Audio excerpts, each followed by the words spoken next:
Alright, what's up YouTube? Welcome back to the channel. Welcome back to another video. As you guys can tell, it recently snowed. So we've been dealing with that. We got the Supra outside for a reason. I actually have plans to go film a video with it. Another video other than the one you guys are watching right now. Today, or in this video rather, I'm going to take you guys along with me for a POV drive and tell you my opinions about this Supra, because I've owned this thing since August, I think it was, of this year, or last year actually, because we're in 2025 now. Yeah, I've owned it for a little while and I have some opinions about it. I've been driving this car a lot. I would say the car I drive the most is probably arguably the X5. It's between the X5 and the Supra. The X5 because I drive it with my family, and then the car I drive definitely the least, if you guys are new to this channel, I also have another car, which is this right over here, which I stupidly took the car cover off to film another video, and then the snow kind of snuck up on us and yeah, covered the M3 in snow. But thankfully though, it is wrapped, so we're not too worried about that because the wrap is at least protecting it, and then the carbon roof is PPF, so this car is protected at least. But today guys, we're gonna focus on the Supra. So just to catch you guys up really quickly, if you are new here, this is a 2021 GR Supra. Just wait for this car to pass by because it's loud. It is a 3.0 premium, and yeah, I bought this car rebuilt from New Jersey, but the kid who rebuilt it did a pretty poor job. Like, he didn't do the best job.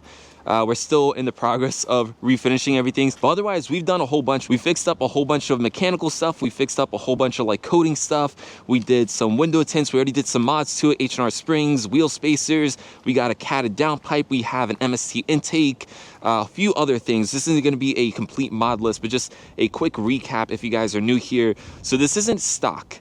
It's like not even stock. Well, it's not fully like refinished, but it's also not stock. I kind of started modifying it before we even got to finish rebuilding it, really. Keys Motorsports sent me a whole bunch of mods for it and I couldn't help myself, so I figured we'd start modding it. And speaking of the fact that this does have some mods, it should sound pretty good, so I'm gonna test this out. This is gonna be a trial run, so apologies guys if this doesn't work out the best, but I have two mics, so I'm gonna try putting one on the license plate here. Hopefully, one, this doesn't fall off while we're driving, and also we can get some good sound clips of the exhaust so you guys can hear what this thing properly sounds like. All the cars are so loud because of the snow and the slush. So yeah, we're gonna take this thing out for a drive. Hopefully you guys can hear what it sounds like. Something I will talk about right off the bat, because we're gonna kind of go into it right now, is, well, this I actually don't have to worry about as much because you can make this thing smaller, and you can also do this, which is pretty helpful. But yeah, living with this car, one of the downsides of it, as I look for my keys here, don't judge me, I know I'm wearing Crocs guys in the snow, it is what it is. One of the downsides of this car, which should be one of the downsides of this car, which should be no surprise to anyone, is the trunk space. Now, I don't drive this car for the trunk space. Obviously, guys, we have the X5 over there and even the M3, which has way better trunk space. But if you are going to daily drive this car and this car alone, keep that in mind. Trunk space is pretty poor. You obviously only have two seats. It is a true... You guys hear that? Oh my goodness, this thing's like frozen all the different places. But yeah, it is a true two-seater. So you have literally two seats and then just your trunk right over there. So again, if this is going to be your only car, you might want to take that into account. Again, for me, it's not a problem because I have the X5 and I also have my M3. The Supra, and I'll talk more about it once we start driving, but the Supra I use for certain reasons other than just content. Obviously, I use this car for content and all that. Hopefully this is going to melt. But yeah, I have a specific purpose for this car, which I think this could still serve a lot of people if, you know, you guys are in a certain situation. And again, we'll talk all about that. Everything sounds like it's cracking because of the ice and the snow. Anyways, let's get a cold start. I did start the car before, so it's not going to be a true cold start, but regardless, it also says check tire pressure at your convenience. It's not too low. Again, this is a trial run with that other mic. I have some DJI mics, if you guys are wondering. I just recently got them, so I'm trying them out with the GoPro. So we'll see how that all sounds.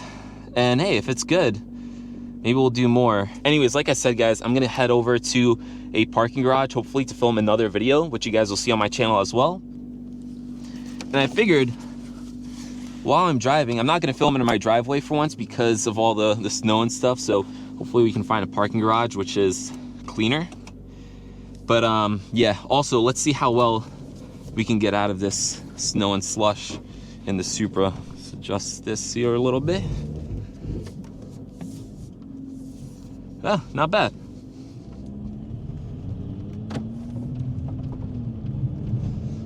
All right, we're rolling.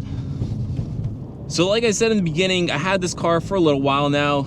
Owned it since August. We are now in January, like towards the end of January. But for a good while there, I couldn't drive it because I was getting it rebuilt in New York and all that. So I was waiting for the title. But I've been driving this thing a lot. We currently have 43,000, about 500 miles or so. And I bought it with, it was like a little over 41,000 or so, I think. I can't remember exactly. But we've put on about maybe 2,000 miles in the span of 3 months, which I know people are gonna be like, that's nothing. I drive way more. Again, guys, I drive the X5 a lot because that's the only car I can drive with my family. So that's the reason why I only have so many miles on this car. If this was my only car, I'm sure I'd have a lot more. But in that time, I've driven this car in so many different situations.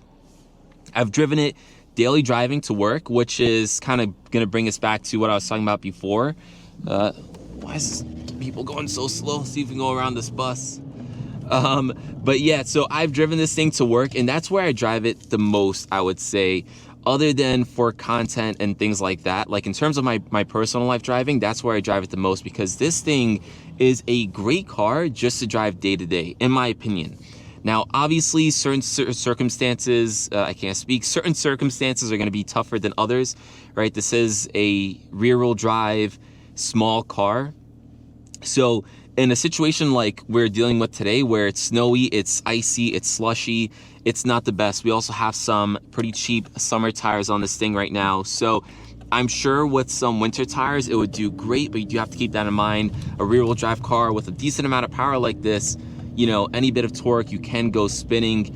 So if you're gonna have this car and you wanna drive it throughout the different seasons, maybe keep that in mind. Have some additional winter tires that you can swap on, at least the rears. But if you guys are just driving this day to day in like the summer or something like that, or you have another winter beater, this thing is great. I drive this thing to work every single day, and this thing gets amazing gas mileage. It's super comfortable. It's super modern, but also doesn't feel too modern at the same time. So let's quickly touch on the gas mileage. I know a lot of car enthusiasts aren't gonna care, but personally, guys, I care. I drive a lot. Again, not just this car, but my other cars altogether. I drive a lot. Between me and my wife as well. So I spend a lot of money on gas, and gas mileage to me is really important. So if we go into here, you guys can see I'm currently getting on average 21 miles per gallon. I know that doesn't sound amazing, but keep in mind, I do use this car for content. So I'm pushing this car a lot. I do a lot of, you know, polls and tests and things like that. So for me to still get 21 miles per gallon is amazing.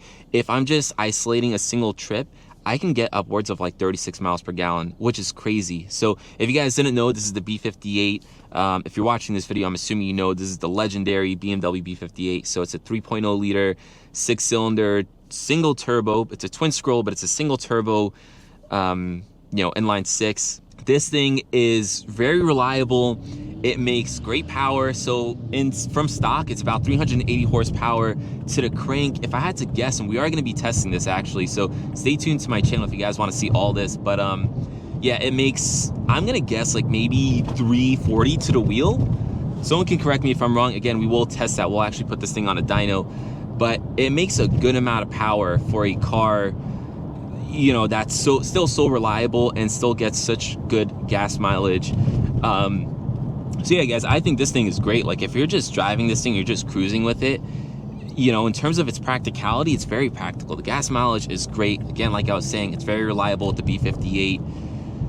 And then it's also fun. The car is officially warmed up now. Good timing. So we put it into sport mode, and I'll let you guys hear the exhaust as well.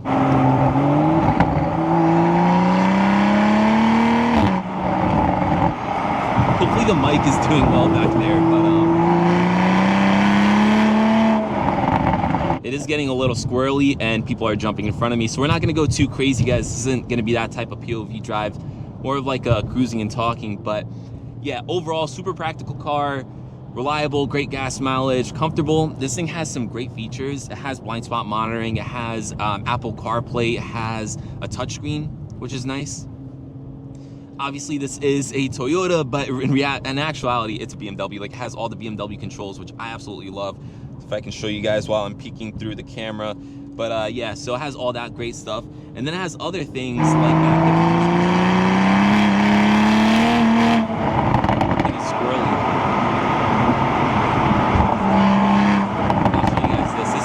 I never thought I would use this feature so much, but you have active cruise controls. So I always forget the controls, they're always confusing, but I don't know if you guys can see that on my dash and on my heads up, but this thing will literally pace the car in front of you. So you can set it to a speed. So if there's no car in front of you, it'll go a certain speed. There's the blind spot monitoring, by the way, at work. And yeah, like, this thing is so comfortable to drive, just cruising with. It's such a great car. Like, I've been really enjoying it. Like I was kind of saying before, and then I stopped myself, it's comfortable, but it's not too comfortable, like modern, I think is the word I was using. The interior feels good. It's leather, you know, it's nice, but it's not over the top. Like, it doesn't feel like a Tesla. Like, some people complain about modern cars, they say they feel like Teslas. This does not feel like that whatsoever. My M3 feels really nice and luxurious inside, but I know some people will say, you know, it feels like a Tesla because of the big screen. This, obviously, you don't have that. Now, I personally don't mind that. If this car did have all that, I would like it even more, I think. But it does not have that. So to some of you car enthusiasts, you guys are really gonna like this car. Still, it feels like a modern car enthusiast interior. It's very focused on the driver. Again, this car is super practical and modern. It has a lot of nice features, but at the same time, you know, it feels sporty. So I really like this thing. It sounds great. That's something I wanted to talk about. Again, hopefully you guys can.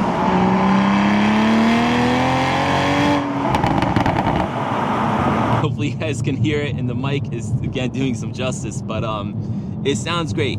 Like I was saying, this thing has an MST intake and an MST Cata downpipe, so it has a bit of extra sound, but really this isn't too far off from stock. I can also say, as someone who's driven this car stock for a long time, it sounds amazing, even stock. This car sounds better than my G80 M3 did when it was stock. Now, both modified, I don't know, that's a different story, but stock for stock, this thing sounds better.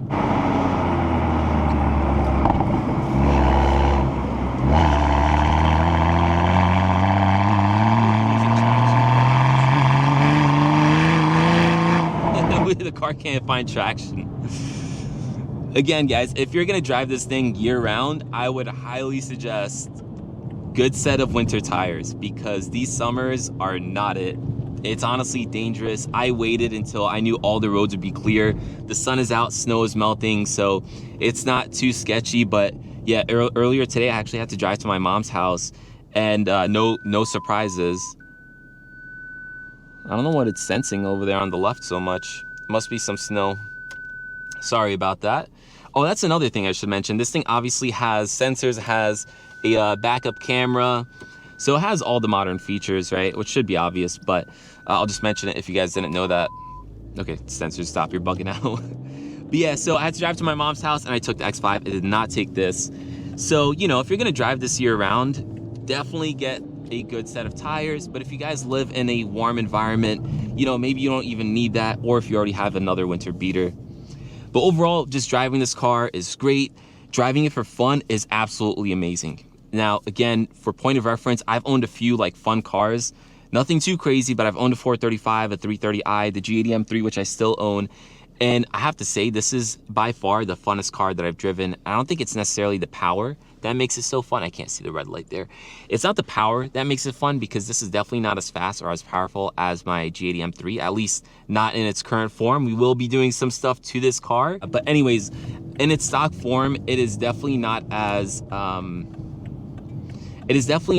like powerful as the G80 M3.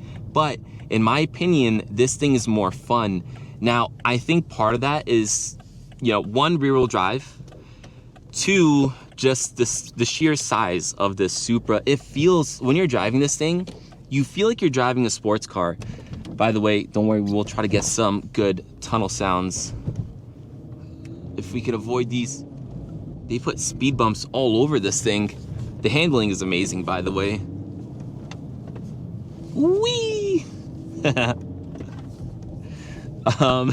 Yeah, when you drive this thing, you feel like you're driving a sports car. The G80 M3 still feels like a sedan. This video isn't to compare the two, but just kind of give you like a point of reference. I love driving this thing. I think it's super fun. This one is automatic. This is a 2021. I bought it rebuilt.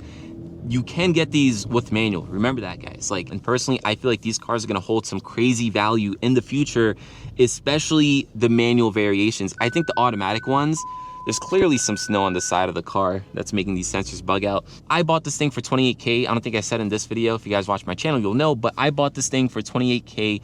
So it was an absolute steal for me. I wasn't gonna say no to the automatic.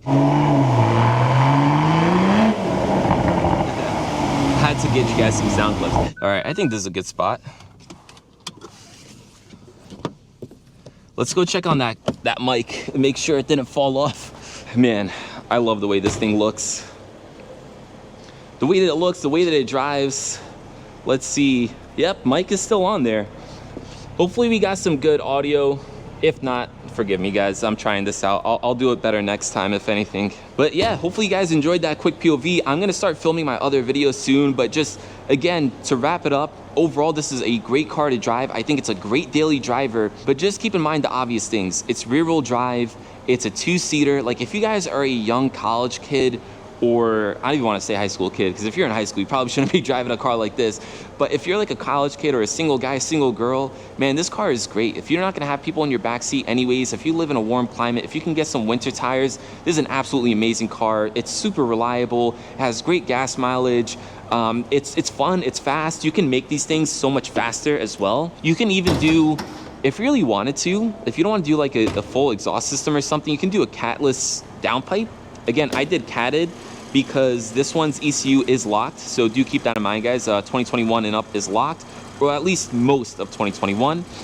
Anyways, there's a lot of technicalities with that, but you can make these things sound way better with just a simple, cheap catless downpipe. I did do a catted downpipe down there because I didn't want to check engine light. Anyways, point is, you can do catless, you can get amazing sounds, you can make it faster, you can make these cars look so good. They have so much aftermarket support on them. And I mean, dude, I just keep on looking at the camera. This thing looks so good. Like, it looks so freaking good. The front doesn't look the best because of the snow, but like, look at this. Look at this. Come on. This thing looks so sick, guys.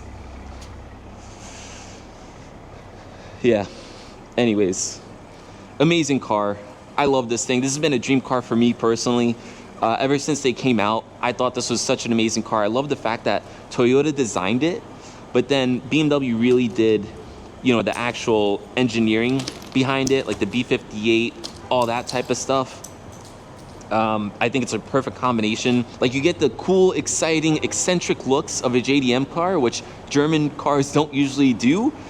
But you get the engineering, the suspension, the engine, all from a great European car, and a reliable European car at that too. So yeah, overall, I mean, I think you guys get my opinion at this point. It's a great car. It just has some inherent setbacks, which, I mean, you can only expect so much out of this car. Like, you can't expect, oh, we got friends. You can't expect, like, oh, so 1 second, it's loud. It's so loud because of all the wetness and the salt that they put on. It just makes, when these cars drive by, it makes it so much louder. But yeah, like, you can't expect an all-wheel drive car. You know, you can't expect a big car. Like, it is a small car, but in terms of daily driving it, it's great. One last thing I will say is getting in and out of this car is sometimes a pain because the roofline is so small. Like, this reaches up to, I don't know if you guys can see that, about here on my stomach. I'm about 6'2", so you do have to get really low to get into it, but it's really not that bad, man. Like, you're driving a sports car. The suspension is stiff, yeah, but again, you're driving a sports car, so, you know, this is a great sports car to drive as daily. Anyways, I think that's pretty much it. Hopefully you guys get the idea. If you guys enjoyed this video and you want to see more like this where I just kind of drive around and I talk about different topics, definitely let me know. It is way easier to film in cold climates like this, especially because, I mean, just look at all this snow and ice on the car. It is about 20 degrees Fahrenheit right now, by the way, if you guys are wondering. So if you guys want to see more videos like this, drop this video a thumbs up, hit that subscribe button. And yeah, I'm gonna jump into filming my next video, which you guys will see maybe before or after this one. But anyways, with that said, this video's pretty much done. Catch you guys in the next one. Peace.